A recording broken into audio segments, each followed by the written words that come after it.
भगवान को कलंकित कर दिया।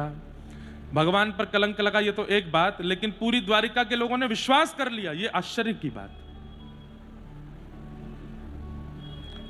ठाकुर जी ने मन में विचार किया, अवधवासियों ने श्री सिया जी के ऊपर प्रश्न चिन्ह उठाया था ना, रुक जाओ द्वापर आने दो, पूरा नगर मुझ पर प्रश्न चिन्ह उठाएगा, मैं अनुभव करूंगा, जो पीड़ा मेरे कारण मेरे जनों को होती है वो पीड़ा मैं अपने ऊपर धारण करूंगा।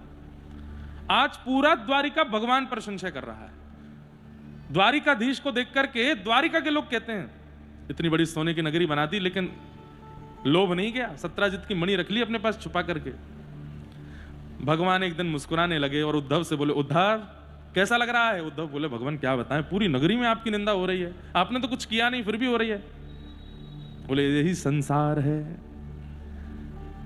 संसार के लिए मर मिटिए, कुछ भी कर दीजिए, कितना भी निर्माण कर लीजिए, कितना भी आप योग्य से योग्य भाव प्रकट कर दीजिए, लेकिन आपकी एक चूक और संसार पूछने भी नहीं आएगा कि आपने किया था क्या, उसको तो केवल बात बनाने में सुख मिलेगा।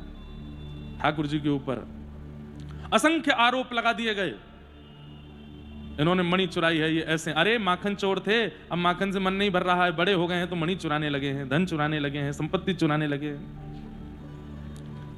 ठाकुर जी के ऊपर संशय करने लगे सब। भगवान शांत रहे। ठाकुर जी से सीखिए, गलती ना करने वाले का सबसे बढ़िया उत्तर क्या है? मौन, मौन रहो। क्योंकि जिसकी गलती होती है ना और उस पर जब प्रश्न उठाया जाता है तो वो अपनी गलती, मेरी गलती नहीं है, उसको साबित करने के लिए हजार प्रमाण प्रस्तुत करता है।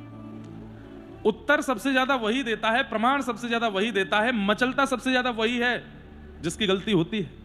और जिसकी गलती नहीं है वो प्रसन्न होकर शांत बैठा रहता है, उसको पता है कि मैंने कुछ किया नहीं, ये सब असत्य संभाषण कर रहे हैं, मुझे उत्तर देने की क्या आवश्यकता। ठाकुर जी भी मौन बैठे थे, उद्धव करने दो, देखो तो सही, जिन्होंने मुझे माला पहनाई, जिनकी मेरी वजह से पूरी द्वारिका आज नगरी, यहां सोने की नगरी में रहते हैं सब लोग, लेकिन मेरे प्रति उठने वाले एक प्रश्न पर इन लोगों को बिल्कुल भी चिंता नहीं हुई, संशय करने लगे मेरे ऊपर। ठाकुर जी को अपयश कर दिया पूरी द्वारिका में। भगवान ने कहा, देखो कोई उत्तर नहीं देना है, लेकिन हां मणि ढूंढेंगे तो सही कि मणि है कहां।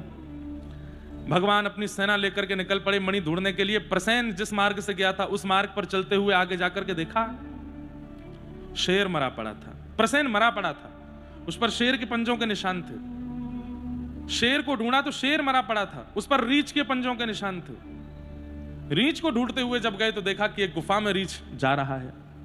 भगवान ने अपनी सेना से कहा, सब लोग यहीं रुकना, मैं भीतर जाता हूं, 18 दिन में अगर वापस ना आऊं तो वापस चले जाना।